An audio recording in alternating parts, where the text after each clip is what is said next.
Hello ನಮಸ್ಕಾರ ಸ್ನೇಹಿತರೆ. ಇವತ್ತಿನ ರೆಸಿಪಿನಲ್ಲಿ ಮನೆಯಲ್ಲೇ ಕಸೂರಿ ಮೇಥಿನ ಯಾವ ರೀತಿ ಮಾಡೋದು ಅಂತ ತಿಳಿಸ್ಕೊಡ್ತೀನಿ. ಕಸೂರಿ ಮೇಥಿ ಮಾಡಲಿಕ್ಕೆ ಮೆಂತ್ಯ ಸೊಪ್ಪು ಒಂದಿದ್ರೆ ಸಾಕು. ಯಾವುದೇ ಅಡುಗೆ ಇರಲಿ, ವೆಜ್ ಇರಲಿ, ನಾನ್ ವೆಜ್ ಇರಲಿ, ಅಥವಾ ನಾರ್ತ್ ಇಂಡಿಯನ್ ಅಥವಾ ಸೌತ್ ಇಂಡಿಯನ್ ಅಡುಗೆ ಯಾವುದೇ ಇರಲಿ, ಅಡುಗೆಗೆ ಒಳ್ಳೆ ರುಚಿ ಬರಬೇಕು ಅಂದರೆ ಅದಕ್ಕೆ ಕಸೂರಿ ಮೇಥಿನ ಹಾಕಲೇಬೇಕು. ಈ ಕಸೂರಿ ಮೇಥಿ ಕೆಲವರಿಗೆ ಗೊತ್ತಿರುತ್ತೆ ಮತ್ತು ಕೆಲವರಿಗೆ ಗೊತ್ತೇ ಇಲ್ಲ. ನೋಡಿ, ನನಗೇನೆ ಗೊತ್ತಿರಲಿಲ್ಲ.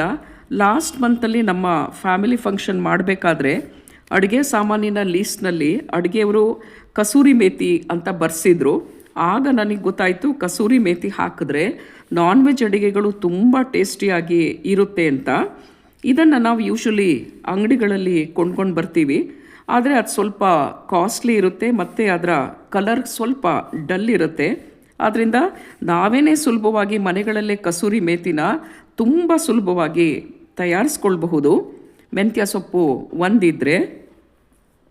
ಈಗ ಮೆಂತ್ಯ ಸೊಪ್ಪಿನ ಒಂದು ಸೀಸನ್ನು, ಅದರ ರೇಟು ತುಂಬ ಕಡಿಮೆ ಇದೆ. ನೋಡಿ, ನಮ್ಮ ಹಾಸನದಲ್ಲಂತೂ ಇದರ ರೇಟ್ ತುಂಬ ಕಡಿಮೆ ಇದೆ. ಜಸ್ಟ್ 5 ರೂಪಾಯಿಗೆ 1 ಕಟ್ಟು ಮೆಂತ್ಯ ಸೊಪ್ಪನ್ನು ತೆಗೆದುಕೊಂಡು ಬರ್ತೀವಿ. ನೋಡಿ ಎಷ್ಟು ಫ್ರೆಶ್ ಆಗಿದೆ ಮತ್ತು ಗ್ರೀನಿಶ್ ಆಗಿದೆ ಅಂತ ಹೇಳಿ.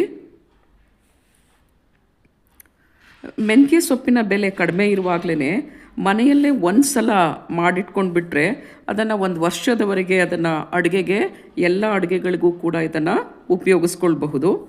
ಬನ್ನಿ ಹಾಗಾದರೆ ಕಸೂರಿ ಮೇಥಿನ ಮನೆಯಲ್ಲೇ ತಯಾರು ಮಾಡೋದು ಹೇಗೆ ಅಂತ ನೋಡೋಣ.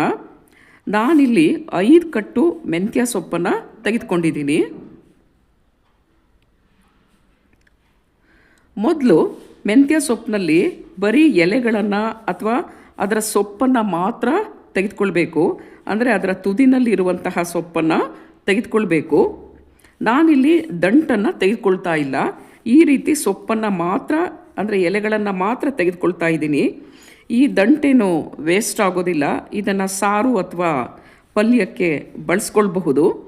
ನಾಟಿ ಮೆಂತ್ಯ ಸೊಪ್ಪು ತೆಗೆದುಕೊಂಡ್ರೆ ಅದರ ರುಚಿ ಸ್ವಲ್ಪ ಹೆಚ್ಚಿರುತ್ತೆ.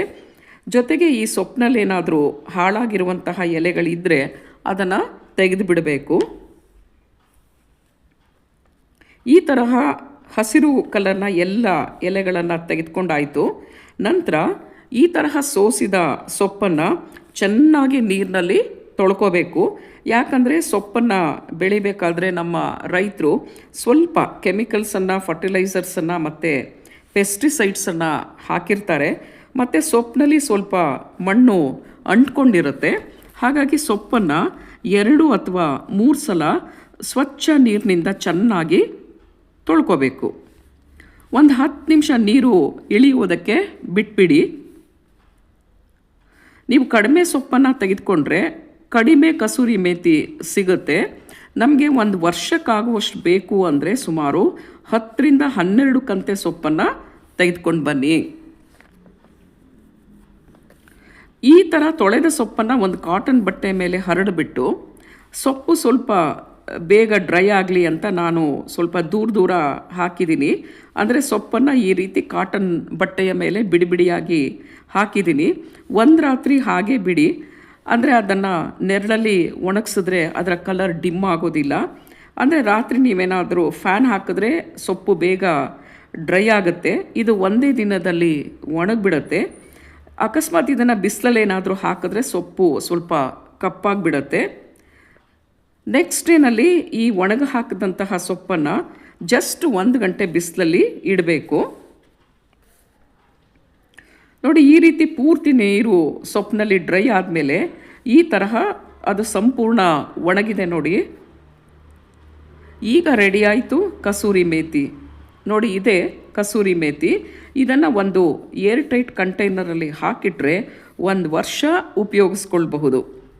ನೋಡಿದ್ರಲ್ಲ ಫ್ರೆಂಡ್ಸ್, ಕಸೂರಿ ಮೇಥಿ ಹೇಗೆ ಮಾಡೋದು ಅಂತ.